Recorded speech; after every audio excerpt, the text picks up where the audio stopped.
Goldman socks அறிக்கையின்படி எதிர்காலத்தில் உங்களுக்கு செல்வத்தை கொண்டு வரக்கூடிய 8 பங்குகளை பார்ப்போம். வாருங்கள் வீடியோவில் உள்ள விவரங்களை பார்ப்போம். ஸ்டாக்ஸ் மகஜ் சேனலுக்கு வரவேற்கிறோம். கோல்ட்மேன் சாக்ஸின் உலகளாவிய முதலீட்டு ஆராய்ச்சி பிரிவின் ஆய்வாளர்களால் எழுதப்பட்ட தி ரைஸ் ஆஃப் அஃப்ளூயன்ட் இந்தியா என்ற தலைப்பில் ஒரு அறிக்கை, வங்கி வைப்புத்தொகை, வரி தாக்கல் மற்றும் கிரெடிட் கார்டு பயன்பாடு உள்ளிட்ட பல தரவு புள்ளிகள் பணக்கார இந்தியர்களின் வேகமாக வளர்ந்து வரும் மக்கள் தொகையை சுட்டிக்காட்டுகின்றன. வருடாந்திர வருமானம் சுமார் 8.5 லட்சம் அதிகமாக சம்பாதிப்பவர்கள் பணக்கார இந்தியர்கள் என்று ஆய்வாளர்கள் வரையறுத்தனர். பல பங்குகள் இந்த போக்கில் இருந்து பயனடையக்கூடும். ஆனால் ஆய்வாளர்கள் 2 காரணிகளின் அடிப்படையில் 8 பெயர்களை தேர்ந்தெடுத்துள்ளனர். இந்த 8 பங்குகளும் ஆய்வாளர்களின் கூற்றுப்படி வலுவான போட்டி நன்மைகளை கொண்ட உயர்தர வணிகங்கள், கடந்த கால செயல்திறனின் நிரூபிக்கப்பட்ட தட பதிவுகள் மற்றும் அவற்றின் பிரிவுகளுக்குள் சந்தை தலைமை ஆகியவற்றை கொண்டுள்ளன. இப்போது 8 பங்குகளில் ஒவ்வொன்றையும் விரிவாக பார்ப்போம். நண்பர்களே, இது தகவல் மற்றும் கல்வி நோக்கங்களுக்காக மட்டுமே. இதை முதலீட்டு அல்லது வர்த்தக ஆலோசனையாக கருதக்கூடாது. 2022 நிதியாண்டில் நகைத்துறையில் டைட்டன் 7 முதல் 8 வரை சதவீத சந்தை பங்கை கொண்டுள்ளது. முதன்மையாக உயர் வருமான பிரிவுக்கு வைரம் மற்றும் தங்க நகைகளில் கவனம் செலுத்துகிறது. பழைய நகை பரிமாற்றத்தில் வெளிப்படையான கொள்கைகளை கொண்ட ஒரு பிரீமியம் பிராண்டாக நிலைநிறுத்தப்பட்டுள்ளது. 12% CAGR வளர்ச்சியை எதிர்பார்க்கிறார்கள். இது டைட்டனின் சந்தை பங்கு மற்றும் அதிகரிக்கும் வாடிக்கையாளர் போக்குவரத்தில் சாதகமான தாக்கத்தை ஏற்படுத்துகிறது.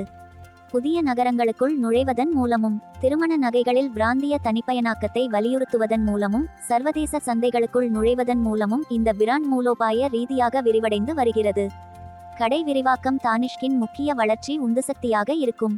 அப்போலோ ஹாஸ்பிட்டல்ஸ் நாட்டில் தொற்று நோய்களை விட வாழ்க்கை முறை தொடர்பான பிரச்சினைகளால் அதிகமான மக்கள் நோய்வாய்ப்பட்டு வருகின்றனர்.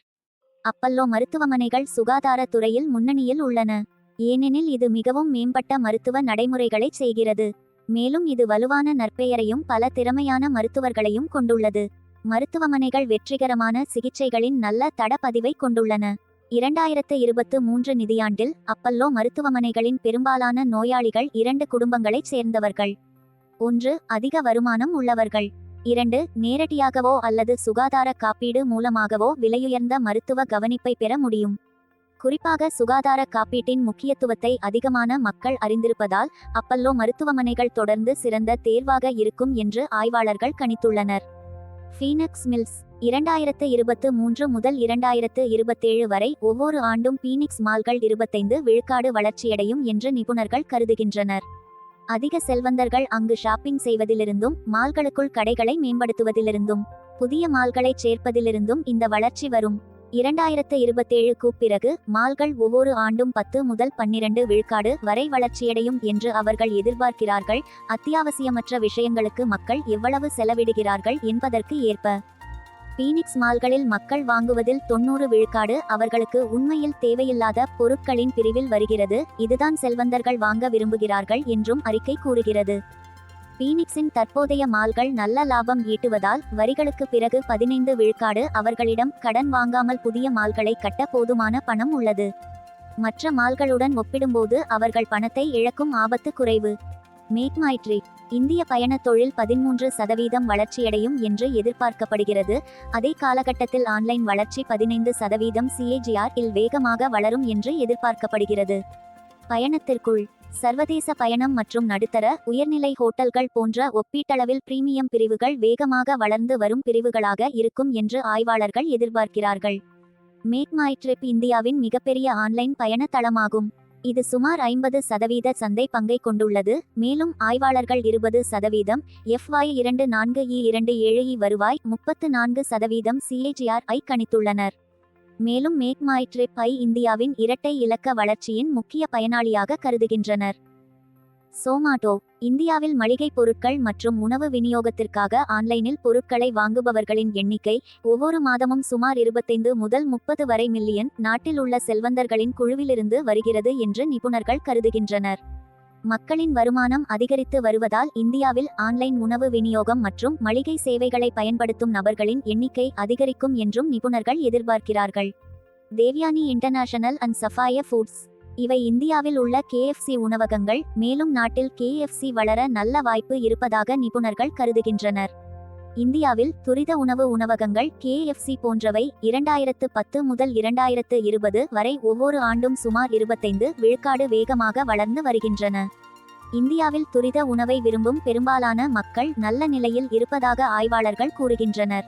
இந்தியாவில் துரித உணவு இடங்களுக்கு சுமார் 30 லட்சம் வாடிக்கையாளர்கள் உள்ளனர். மேலும் இந்தியாவில் சுமார் 60 லட்சம் மக்கள் அதை வாங்க முடியும் என்று அவர்கள் நினைக்கிறார்கள். இந்தியாவில் KFC பல விற்பனை நிலையங்களை திறக்கவில்லை, 1000 மட்டுமே உள்ளன. அதே நேரத்தில் பீட்சா நிலையங்கள் 3000 உள்ளன. ஏனென்றால் 2019க்கு முன்பு KFC வணிகம் எந்த லாபத்தையும் ஈட்டவில்லை. ஆனால் இப்போது அவர்கள் சிறிய கடைகளை வைத்திருப்பது மற்றும் உணவு விநியோக சேவைகளை அதிகம் பயன்படுத்துவது போன்ற மாற்றங்களை செய்துள்ளனர். நாட்டில் வறுத்த கோழிக்கான சிறந்த பிராண்டாகவும் KFC உள்ளது. KFC விற்பனை 2025 இல் மீண்டும் அதிகரிக்க தொடங்கும். ஆய்ச்ச மோட்டார்ஸ் இந்த பிராண்ட் பொதுவாக மக்கள் வாங்கும் இரண்டாவது அல்லது மூன்றாவது மோட்டார் சைக்கிள் ஆகும். இது அவர்கள் சொந்தமாக வைத்திருக்க விரும்பும் ஒன்று என்பதை காட்டுகிறது. ராயல் என்ஃபீல்டின் மோட்டார் சைக்கிள்களின் விலை சராசரி மோட்டார் சைக்கிளை விட 3 மடங்கு அதிகமாகும். 350 சிசி அல்லது அதற்கு மேற்பட்ட என்ஜின் அளவு கொண்ட மோட்டார் சைக்கிள்களுக்கான சந்தை தொடர்ந்து வளர்ந்து வருவதாகவும், அதே நேரத்தில் இரு சக்கர வாகனங்களுக்கான பொது சந்தை அதிகம் வளரவில்லை என்றும் ஆய்வாளர்கள் கூறுகின்றனர். இந்த போக்கு 2015 முதல் 2023 வரை நடந்து வருகிறது. இது 2024ஆம் ஆண்டிலும் தொடரும் என்று எதிர்பார்க்கப்படுகிறது. உயர்தர மோட்டார் சைக்கிள்களுக்கு மக்கள் அதிக செலவு செய்ய விரும்பும் போக்கின் ஒரு பகுதியாக இந்த நிறுவனம் உள்ளது. மேலும் ராயல் என்ஃபீல்ட் பாதிக்கும் மின்சார மோட்டார் சைக்கிள்களின் ஆபத்து இப்போது குறைவாக உள்ளது. ஷாட்கன் 650 போன்ற புதிய மோட்டார் சைக்கிள்கள் விரைவில் வரவுள்ளன. மேலும் அடுத்த 3 ஆண்டுகளில் மேலும் 10 புதிய மாடல்கள் அல்லது புதுப்பிப்புகளை அறிமுகப்படுத்த திட்டமிட்டுள்ளது. ஹார்லே டேவிட்சன் மற்றும் ட்ரயம்ஃப் போன்ற பிற பிராண்டுகளின் போட்டியை ராயல் என்ஃபீல்ட் கையாள முடியும். பாகங்கள் மற்றும் பொருட்களை விற்பனை செய்வதன் மூலம் அதிக லாபம் ஈட்டுவதற்கான வாய்ப்பும் உள்ளது. இவை அனைத்தும் கோல்ட்மேன் சாட்சின் அறிக்கையில் குறிப்பிடப்பட்டுள்ள விவரங்கள். எனது சேனலுக்கு சப்ஸ்கிரைப் செய்து எனக்கு ஆதரவளிக்கவும். கருத்துகள் பிரிவில் உங்கள் கருத்துக்களை பகிர்ந்து கொள்ளுங்கள். அடுத்த காணொளியில் சந்திப்போம்.